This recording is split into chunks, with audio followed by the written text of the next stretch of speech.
6절까지 우리 교독으로 읽어요. 1절 제가 읽습니다. 그 후에 유다가 자기 형제들로부터 떠나 내려가서 아둘람 사람 히라와 가까이 하니라. 유다가 거기서 가나안 사람 수아라 하는 자기 딸을 보고 그를 데리고 동침하니 그가 임신하여 아들을 낳음에 유다가 그의 이름을 엘이라 하니라. 그가 다시 임신하여 아들을 낳고 그의 이름을 오난이라 하고 그가 또 다시 아들을 낳고 그의 이름을 셀라라 하니라. 그가 셀라를 낳을 때에 유다는 거십에 있었더라. 유다가 장자 엘을 위하여 아내를 데려오니 그의 이름은 다말이더라. 유다가 장자 엘이 여호와가 보시기에 악함으로 여호와께서 그를 죽이신지라. 유다가 오난에게 이르되 내 형수에게로 들어가서 남편의 아우된 본분을 행하여 내 형을 위하여 씨가 있게 하라. 오난이 그 씨가 자기 것이 되지 않을 줄을 알므로 형수에게 들어갔을 때에 그의 형에게 씨를 주지 아니하려고 땅에 설정하매 그 일이 여호와가 보시기에 악함으로 여호와께서 그도 죽이시니 유다가 그의 며느리 다말에게 이르되 수절하고 네 아버지 집에 있어 내 아들 셀라가 장성하기를 기다리라 하니 셀라도 그 형들같이 죽을까 염려함이라. 다말이 가서 그의 아버지 집에 있으니라. 얼마 후에 유다의 아내 수아의 딸이 죽은지라. 유다가 위로를 받은 후에 그의 친구 아둘람 사람 히라와 함께 딥나로 올라가서 자기의 양털 깎는 자에게 이르렀더니 어떤 사람이 다말에게 말하되 내 시아버지가 자기의 양털을 깎으려고 딥나에 올라왔다 한지라. 그가 그 과부의 의복을 벗고 너울로 얼굴을 가리고 몸을 휩싸고 딥나 길곁 에나임 문에 앉으니 이는 셀라가 장성함을 보았어도 자기를 그의 아내로 주지 않음으로 말미암음이라. 그가 얼굴을 가리었으므로 유다가 그를 보고 창녀로 여겨 길 곁으로 그에게 나아가 이르되 청하건대 나로 내게 들어가게 하라 하니 그의 며느리인 줄을 알지 못하였음이라. 그가 이르되 당신이 무엇을 주고 내게 들어오려느냐. 유다가 이르되 내가 내 떼에서 염소 새끼를 주리라. 그가 이르되 당신이 그것을 줄 때까지 담보물을 주겠느냐. 우리 같이 읽어요. 시작. 유다가 이르되 무슨 담보물을 내게 주랴. 그가 이르되 당신의 도장과 그 끈과 당신의 손에 있는 지팡이로 하라. 유다가 그것들을 그에게 주고 그에게로 들어갔더니 그가 유다로 말미암아 임신하였더라. 아멘. 우리가 창세기를 이제 순서로 보고 있거든요. 근데 오늘 본문 말씀을 이렇게 읽으시면 왜 이런 기사를 여기다가 적어 놓으셨을까? 이제 굉장히 낯설고 낯뜨거운 이야기 아닙니까? 37장에 요셉의 스토리가 시작되고 요셉이 애굽으로 팔려가는 그런 대목이 나왔는데 남대없이 38장에 유다 이야기가 나오고 며느리 다말이 그 시아버지로 말미암아 아들을 낳게 되는 그런 스토리가 왜 이 자리에 꼭 필요할까? 왜냐하면 아이들하고 이런 본문들을 읽으면 뭐라고 설명을 해야 될지를 사실은 모르겠단 말이죠. 그러나 생뚱맞은 이야기 같은데 오늘 본문은 굉장히 의미 있는 본문이고 그냥 지나갈 수 없는 본문입니다. 그러니까 37장에서 요셉이 애굽으로 내려갔잖아요. 그러면 왜 요셉이 애굽으로 내려갔느냐와 관련되어져서 이스라엘 백성들 유다의 형제들의 모습을 통하여서 그들의 연약함에도 불구하고 하나님이 얼마나 긍휼로 이들을 이끌어 가시는지를 한 단면으로 보여주고 싶은 생각이 들지 않았을까? 모세가요. 창세기 저자 모세가 그런 생각이 들지 않았을까라는 생각을 하게 됩니다. 여러분 우리가 알다시피 예수님은 어느 지파를 통해서 나오죠? 유다 지파를 통해서 나오잖아요. 사실 느후베는 그 아버지의 어머니를 범했습니다. 그러니까 이제 장자권이 사라지는 거겠죠. 그리고 시므온과 레위도 살인을 행했던 자들입니다. 그러니까 그들에게도 장자권이 박탈되어진다라고 볼 수 있거든요. 그러면 진짜 장자는 누가 가져가는 거예요? 그 다음인 유다가 가져가는 게 분명히 맞습니다. 실제적인 장자가 유다인 것이죠. 그런데 그 장자인 유다가 오늘 본문 1절을 보시면 공동체를 떠나고 있는 모습을 볼 수가 있거든요. 이렇게 얘기를 합니다. 그 후에 유다가 자기 형제들로부터 떠나 내려가서 아둘람 사람 히라와 가까이 한다. 이렇게 이야기를 하고 있어요. 그리고 2절을 한번 보시면 뭐라고 그러죠? 유다가 거기서 가나안 사람 수아라 하는 자의 딸을 보고 그를 데리고 어떻게 했다 그래요? 동침을 했다. 그렇게 이야기를 하고 있는 것이거든요. 여러분 37장하고 비교해서 보셔야 되는데 37장은 요셉이 스스로 내려갔어요? 아니면은 억지로 끌려간 거예요? 애국까지? 요셉은 억지로 끌려갑니다. 근데 38장의 유다는 어떻습니까? 스스로 가는 거예요? 억지로 가는 거예요? 스스로 이방 땅으로 하나님의 공동체를 떠나고 있는 모습을 보여주게 된단 말이죠. 그런데 그냥 떠났다는 얘기, 여행 갔다는 얘기가 아니라 오늘 그 이방인의 땅으로 가서 딥나라고 하는 곳에 가서 히라라고 하는 친구를 사귀고 거기에 거주하게 되고 가나안의 여인 수아의 딸을 얻어서 결혼을 하게 됩니다. 그리고 아들을 셋이나 낳고 장자 엘에게 가나안 여자 다말이라고 하는 며느리를 누가 소개해 주는 거예요? 유다가 소개를 해주고 있거든요. 그러니까 여러분 이런 모든 이야기와 서술이 뭘 보여주는 것 같아요? 그냥 모든 서술이 유다가 그냥 아둘람이나 딥나에 갔다가 돌아왔다 이런 이야기를 하려고 하는 것이 아니라 지금 유다가 마음 먹고 작정하고 하나님의 공동체를 떠나서 이방인의 땅으로 들어가 살겠다고 하고 있는 것을 볼 수가 있는 거죠. 그러니 하나님이 보실 때는 여러분 어떤 것 같아요? 유다가요?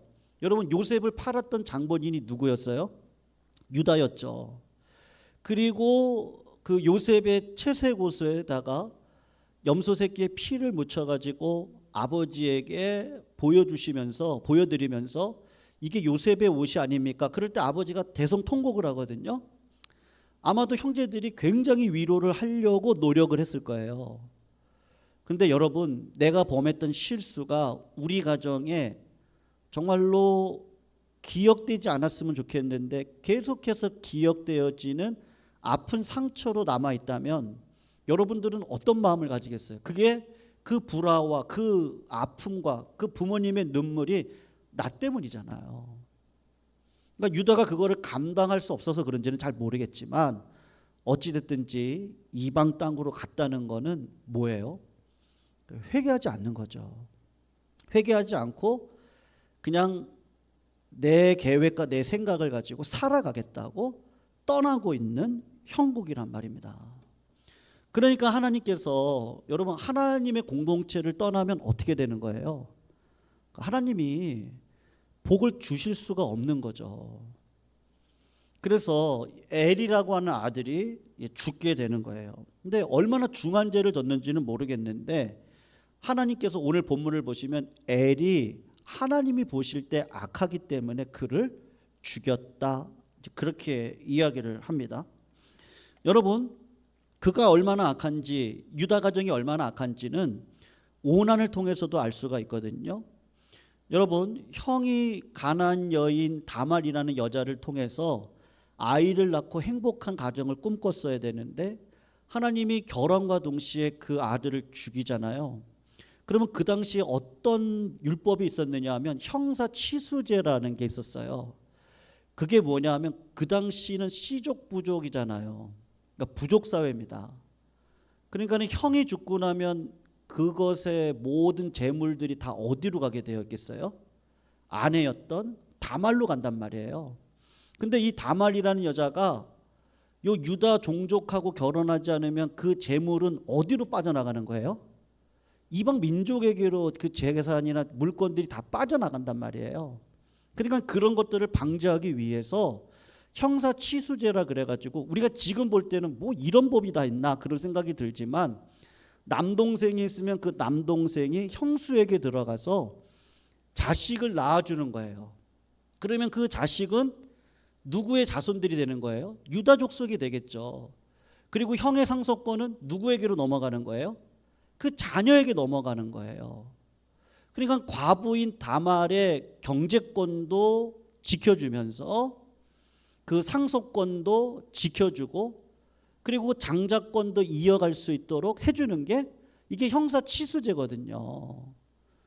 그러니까 하나님이 유다를 통해서 오난을 뭐 그 당시 사회적인 법이었거든요. 이거는 이제 나중에 모세 율법 안으로 들어오고 예수님께서도 신약 시절에 요 이야기를 합니다. 그러니까는 그 정도로 약자에 대한 보호를 뭐를 가지고 하냐? 이 형사치수제를 가지고 홀로 된 자 그 며느리의 그 경제적인 안정과 상속권을 안정적으로 이어주도록 하는 게 형사치수제란 말이에요. 그러니까 이제 오난에게 들어가라고 했단 말이에요. 근데 이 가정의 영적인 현실이 얼마나 악한지 오난이 어떻게 하는 거예요? 아이를 낳도록 도와주는 것이 아니라 그냥 땅에다가 그냥 설정을 해버린단 말이에요. 왜 그랬겠어요? 오난의 입장에서 보면 왜 그렇겠어요? 장자꽃을 빼앗아 오고 싶은 마음도 있겠죠. 저 물질이 누구에게로 가는 거예요? 예, 장자가 누가 되는 거예요? 엘이 죽었으니까 장자는 오난이잖아요. 그러니까는 내가 저 재산을 다 가져갈 수 있겠지라는 생각도 할 수 있지 않았겠어요? 그러니까 하나님께서 보실 때는 굉장히 악한 마음이란 말이에요. 그러니까 오난도 하나님이 죽입니다. 그러면 이제 누구만 남은 거예요? 막내 셀라만 남아 있는 거예요. 근데 유다의 입장에서 보면은 아니 내가 며느리를 데리고 와서 결혼을 시켰는데 첫째 아들 죽어요, 둘째 아들 죽어요. 그러면 어떻게 생각을 해야 되겠어요? 야, 내가 말씀대로 살지 않아서 이런 거 아닌가? 이런 마음을 품어야 되지 않겠어요? 예? 내 삶에 예기치 않는 일들이 벌어져요. 여러분, 내가 말씀에 순종하다가 받는 고난은 영광입니다. 고난이 유익이에요. 그런데 말씀에 순종하지 않고 공동체 질서 안에 있지 않고 떠나면요, 하나님께서 그것을 어떻게 하시죠? 징계를 하시는 거거든요. 징계가 올 때 어떻게 해야 돼요? 예, 우리가 돌아가면 되거든요. 하나님은 은혜가 풍성하신 분이시기 때문에 돌아가면 됩니다. 그럼 하나님은 눈 녹듯이 그의 미움을 다 사그려 버리게 하시고 만배의 복을 주시는 분이세요. 근데 여러분, 유다의 삶의 방식을 보세요. 어떻게 하는 거예요? 요셉이 꿈꾸는 자로 와요. 그게 시기가 되고 질투가 나요. 그러니까 어떻게 하는 거예요? 요셉이 상속권을 가져가게 생겼거든요. 그러니까 요셉을 팔아먹은 장본인이 누구예요? 유다잖아요. 그리고 공동체를 떠나서 도저히 양심의 가책은 있는데 여러분, 집안이 얼마나 풍지풍파가 많았겠어요. 이 가정 자체가. 엄마가 4명인데요. 거기 자식들이 다 딸려 있는데 이 가정이 얼마나 그러겠어요. 그러니까는 내가 여기서 이르고 사느니 나가가지고 내 인생 내가 개척하고 살아야지. 그리고 나갔단 말이에요. 그러니까는 다 뭐예요? 말씀을 기준으로 살지를 않는 거예요. 여러분, 내가 지었던 죄악으로 부모가 피눈물을 흘립니다. 그러면 회개해야죠. 그리고 내가 살아왔던 방식을 바꿔내야죠. 그리고 부모에게 솔직하게 이야기를 하고 우리들이 죽을 죄를 지었습니다 라고 이야기를 하고 하나님이 주시는 위로를 어떻게 하든지 구해야 되겠죠. 아니면 어떻게 하는 게 맞아요? 내가 팔았던 요셉을 어디로 갔는지를 찾아가서 찾아와야겠죠. 근데 그런 모든 것들은 다 함구하고 나가는 거예요. 그러니까 하나님이 어떻게 하세요? 자식들을 건드시는 거죠. 그러니까는 요셉의 입장, 유다 입장에서 보면은 어떻게 하는 게 맞겠어요? 이제는요. 여러분, 하나님께서 기뻐하시는 복된 삶의 특징은 뭐예요? 제가 수요일 날 우리 요한계시록 마무리하면서도 말씀드렸는데, 우리가 무슨 뭐 세상적인 직분에 올라가고 뭐 부유하고 뭐 학식을 갖고, 하나님이 보실 때는 그거를 복이라고 얘기한 적은 성경에 없어요. 하나님은 그 십자가의 길을 걸어가느냐를 보시거든요. 그러니까 신자의 뭐를 본다고요? 내가 부인되어지고요, 내가 복의 근원으로 내가 있는 그곳에 하나님의 말씀의 주권이 질서가 이루어지고, 그리고 복음의 능력 예수 그리스도의 은혜가 드러나 그렇지 않았던 세상 사람들이 다 복음 안으로 들어와 예수 그리스도의 그 삶을 닮아가는 자리에 있는 그것 말이에요. 그거를 하나님이 기뻐하시거든요. 근데 유다는 끝까지 자기의 욕심으로 아버지에게 피눈물을 흘려요. 형제간의 싸움이 일어나요. 그러다가 안 되니까 내가 이 공동체를 어떻게 치유할까가 아니라 다시 도망가요. 도망가서 내 삶을 어떻게 이루어 볼까 하는데 하나님이 누구를 맡기는 거예요? 다말을 맡기는 거예요. 믿음으로라면 어떻게 하는 게 맞아요? 다말을 언약의 공동체 말씀으로 이 여자를 회복해 내야죠. 불쌍한 여자잖아요. 자기가 소개해서 이 가정으로 들어왔잖아요. 다말에게 무슨 잘못이 있어요? 아버지 집으로 가서 기다려라? 누구 자녀인데요? 이제 우리 가문 안으로 들어온 자녀인데요. 책임을 져야죠. 근데 어떻게 해요? 책임을 안 져요. 계속해서 어떤 방식을 쓰는 거예요? 세상적인 방식을 쓰는 거예요. 왜요? 누가 죽으면 안 되니까. 막내 아들 죽으면 안 되겠으니까. 그러니까 유다가 어떻게 하는 거예요? 회개도 안 하고 자꾸 세상적인 방식으로 가는 거예요. 여러분, 하나님께서 이 문제를 어떻게 풀어가시는지 아십니까? 굉장히 좀 이상한 방식이긴 한데 그 당시로 보면은 이거는 이상한 방식은 아니에요. 자식이 죽었을 때 며느리에게 사실은 누가 들어가냐? 시아버지가 들어가기도 했다 그래요. 이 히타이트 문화적 안에는.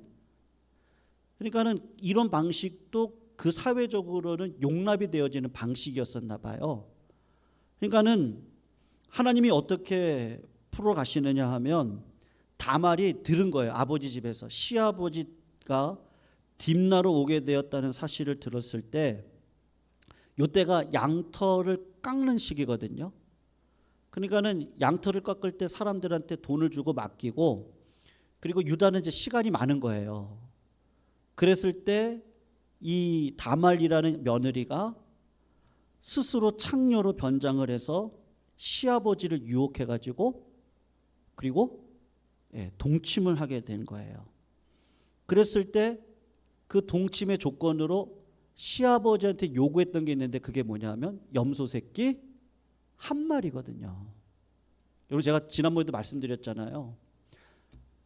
야곱의 어머니 리브가가 자기의 부군이었던 이삭을 속이기 위해서 염소 새끼를 잡았죠. 그래가지고 야곱의 온몸에다가 덕지덕지 붙었잖아요. 그리고 그렇게 아버지를 속였던 야곱이 자식들이 염소 새끼를 잡아가지고 요셉의 채색옷에다가 피를 묻혀서, 그러니까 똑같이 보응받는 거예요. 그랬던 유다가, 그 장본인이 유다잖아요. 그 유다가 똑같이 염소 새끼 한 마리, 똑같은 메타포거든요. 다말에게 그걸 주겠다고 하는데 지금은 당장 없으니까, 급하니까 다말이 뭐라고 얘기를 해요? 염소 새끼 나중에 줘도 되니까 당신의 신분증을 나한테 달라.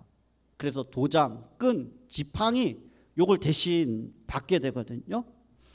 그리고는 끝나버린 거예요. 동침을 했어요. 자, 그리고 성경을 한번 보세요. 24절을 한번 보시면, 성경을 보셔야 돼요. 석 달쯤 후에 어떤 사람이 유다에게 일러 말하되 네 며느리 다말이 행음하였고 그 행음함으로 말미암아 임신하였느니라. 유다가 이르되 그를 끌어내어 어떻게 하라 그래요? 불사르라 그래요. 여러분, 세상은 딱 요렇잖아요. 내 잘못은 기억하지 않고 남의 잘못만 부풀려 가지고 그럴 수 있느냐고 막 그렇게 하는 거죠. 근데 사랑하는 성도님들, 지금 요 잉태를 했던 주범은 누군데요? 유다잖아요, 유다.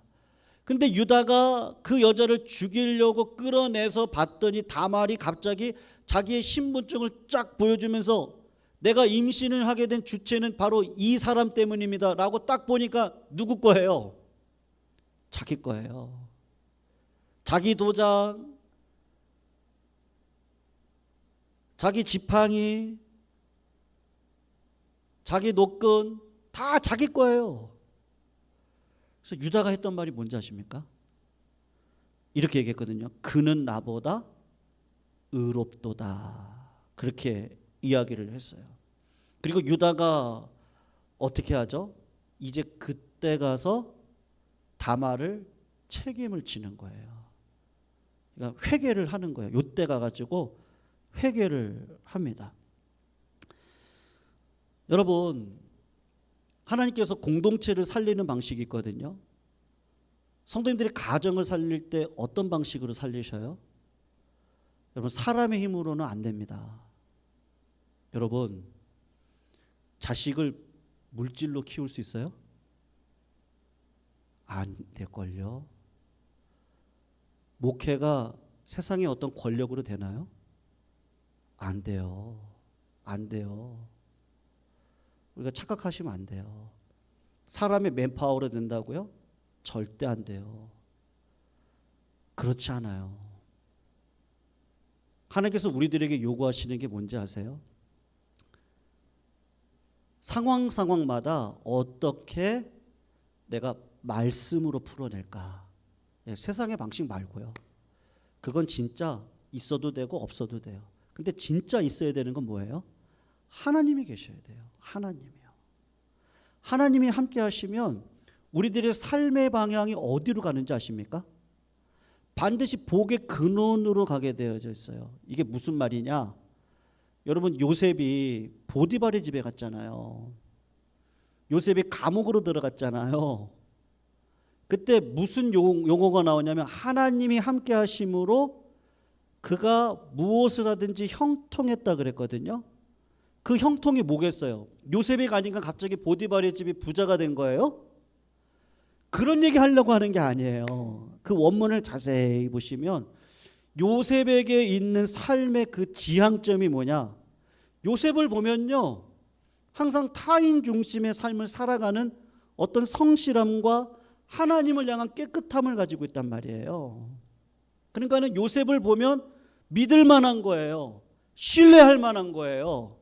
왜냐하면 요셉은 정말 순수하고 요셉은 복의 근원으로 살려고 하지 그 복을 자랑하려고 하는 자리에 있지 않거든요. 그러니까 믿을 만한 거예요. 정직한 거예요. 그러니까 어떻게 하는 거예요? 요셉을 신뢰하고 맡기는 거예요. 이유가 뭐예요? 하나님이 함께 하셨기 때문이라니까요. 총리가 되고 난 다음에 그런 말을 안 써요. 형통이란 말을 안 써요.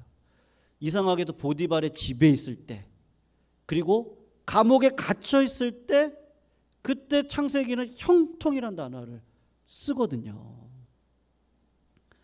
여러분, 그래서 진짜 필요한 게 뭐겠어요? 여러분, 유다가 이제 깨달은 거예요.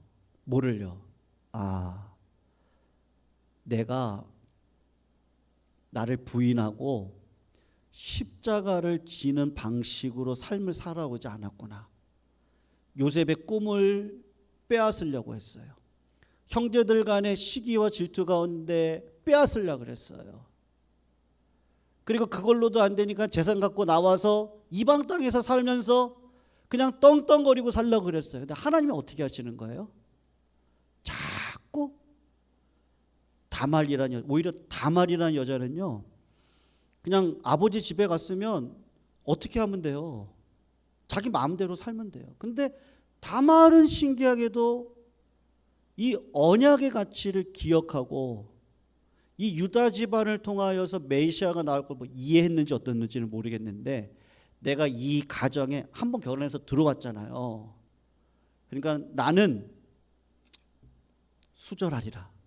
나는 이 가정의 며느리가 되리라. 포기할 수 있잖아요. 얼마나 그럴 수 있어요. 재혼하면 되는 거 아니에요. 근데 어떻게 해요?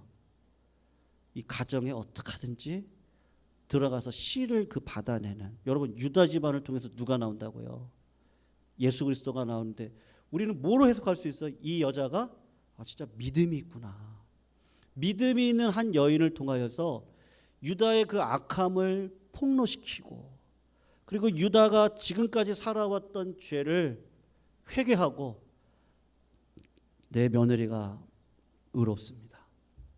여러분 나중에 가면 유다가 어떻게 바뀌죠? 유다가 새로운 사람으로 바뀌거든요. 근데 그 새로운 사람으로 바뀌어가는 시작점이 어디에서 시작되는 거예요? 요 38장에서부터 시작이 되어지는 거예요. 사랑하는 성도님들, 하나님께서요 그런 거가 있습니다.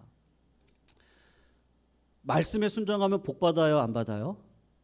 받죠. 받아요. 여러분 자식이 굶는 일은 없어요. 하나님의 믿음으로 살면요 반드시 복을 주세요. 그런데 인간이 얼마나 영악한지 그 세상께 들어오면 자꾸 어떻게 하고 싶어요?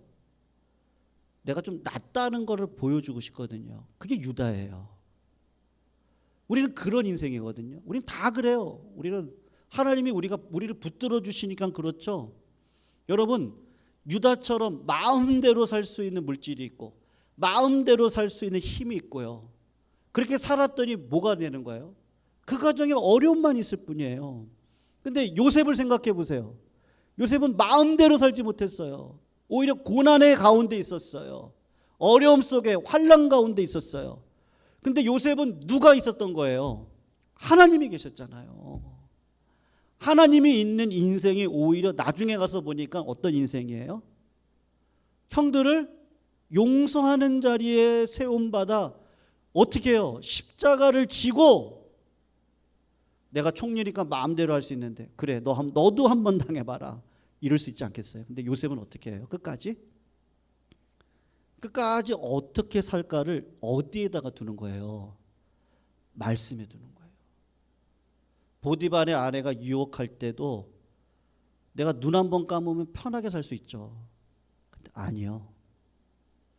감옥에 들어갔을 때도요. 말씀이요. 총리가 되고도요. 여기까지 인도해 주신 하나님이 계신데 내가 어떻게 하나님을 버려요? 아니요.